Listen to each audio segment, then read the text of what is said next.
मवियाच्या बैठकीला 60 पैकी 23 आमदार हे अनुपस्थित आहेत असं कळतंय। तर वैयक्तिक कारणांमुळे शरद पवार, जयंत पाटील सुद्धा गैरहजर होते या बैठकीला आणि मविया म्हणून आपण खरंच एकत्र आहोत का असा सवाल, अशा चर्चा सुद्धा या दरम्यान रंगलेल्या आहेत। उद्धव ठाकरे यांचा मवियाच्या बैठकीत हा सवाल उपस्थित झालेला आहे।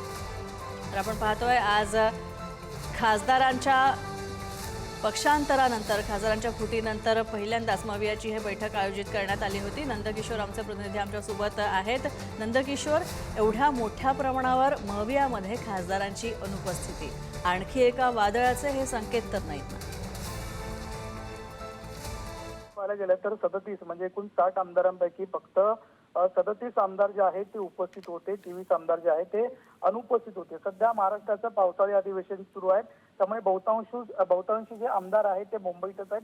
मात्र मुंबईत असून सुद्धा बैठकीला आले नाहीत का, अशा पद्धतीचा प्रश्न जो आहे तो आता समोर येत असताना आपल्याला पाहायला मिळतं। उद्धव ठाकरे स्वतः खरं तर या बैठकीला हजर होते। शरद पवार, जयंत पाटील हे अनुपस्थित होते, तर त्यांच्या पक्षाकडून शशिकांत शिंदे जे आहेत ते सुद्धा उपस्थित होते।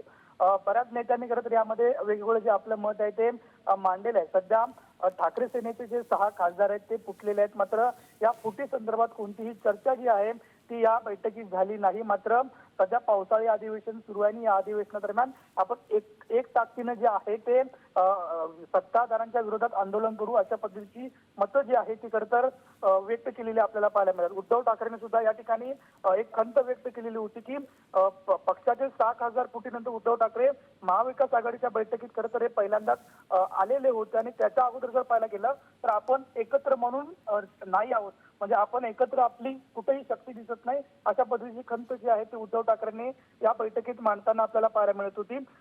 सोबतच जर पाहायला गेलं तर सध्या 37 जे खासदार 37 जे आमदार आहेत ते खरं तर फक्त उपस्थित होते, 23 आमदार जे आहेत ते अनुपस्थित होते। त्यामुळे एक वेगळं वळण जे आहे ते वेगळा प्रश्न जो आहे तो निर्माण होताना आपल्याला पाहायला मिळतोय। नक्कीच, धन्यवाद या सगळ्या अपडेट्सबद्दल नंदकिशोर। तर आपण पाहतोय मवियाच्या बैठकीमध्ये 23 आमदारांनी दांडी मारली होती। तर एकीकडे अधिवेशन सुद्धा सुरू आहे, पावसाळी अधिवेशन, आणि कदाचित हे सुद्धा अनुपस्थितीचं कारण असू शकतं असं सांगितलं जातं।